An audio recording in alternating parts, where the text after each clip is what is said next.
വീട്ടിൽ കിളികൾക്ക് ഫുഡ് വെച്ച് കൊടുത്തിട്ട് കിളി വന്നോ എന്ന് ചോദിക്കുന്നവരോട് വരുന്ന സമയവും കൂടി ഒന്ന് നോക്കണേ. വെളുപ്പിന് 2 മണിക്കാണ്. ഫുഡ് കഴിക്കാനാണോ ഇനി ആൾ വഴി തെറ്റി വന്നതാണോ എന്നൊന്നും അറിയില്ല. വന്നിരിക്കുവാണ്. നല്ല മഴയൊക്കെ ആയതുകൊണ്ട് ബാൽക്കണി തുറന്നിട്ട് കിടക്കാമെന്ന് പറഞ്ഞ് കിടന്നതാണ് കേട്ടോ. അപ്പോൾ എന്താണ് ശബ്ദമെന്നും പറഞ്ഞ് നോക്കിയപ്പോഴാണ് ഈ കുഞ്ഞൻകിളി രാത്രി വഴിതെറ്റി വന്നതെന്തുവാണ്. കയറിയിട്ട് പോകുന്നുണ്ടായിരുന്നില്ല ഫാനിൻ്റെ പൊക്കത്ത്. നിങ്ങൾ അങ്ങനെ സുഖമായിട്ട് ഫാനിട്ട് കിടന്നുറങ്ങണ്ടടി എന്നുള്ളൊരു വാശിയിൽ ഫാനിൻ്റെ പൊക്കത്ത് കയറിയായിരുന്നു ആശാൻ്റെ ഇരിപ്പ്.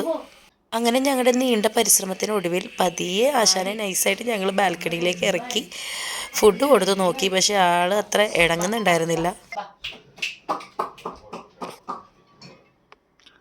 ആ ഫാനിട്ട പിന്നെയും കൊടുക്കോട്ടാ.